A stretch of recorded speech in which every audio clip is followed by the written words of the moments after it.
کسی بادشاہ نے رسول اکرم صلی اللہ علیہ وسلم کی خدمت میں ایک طبیب بھیجا کہ ضرورت کے وقت آپ صلی اللہ علیہ وسلم کی جماعت کا علاج معالجہ کیا جائے۔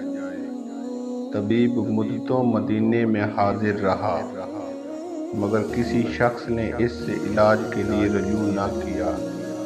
حکیم نے یہ مسلسل بیکاری دیکھ کر آخر ایک دن آپ صلی اللہ علیہ وسلم کی خدمت میں عرض کی کہ حضور جانتے ہیں کہ خاکسار اتنی مدت سے آپ صلی اللہ علیہ وسلم کے جان نثاروں کی خدمت کے لیے حاضر ہے، مگر اس عرصے میں میری طرف کسی نے بھی توجہ نہیں کی۔ حضور اکرم صلی اللہ علیہ وسلم نے فرمایا، ان لوگوں کا قاعدہ یہ ہے کہ جب تک بھوک غالب نہ ہو کھانے کو ہاتھ نہیں لگاتے، اور ابھی پیٹ بھرتا ہی نہیں کہ ہاتھ اٹھا لیتے ہیں، اس لیے آپ کی خدمت سے فائدہ اٹھانے کا موقع کم ملتا ہے۔ حکیم نے کہا، بے شک تندرستی کا یہی اصلی راز ہے، جس کے ہوتے ہوئے میری حاضری بیکار ہے۔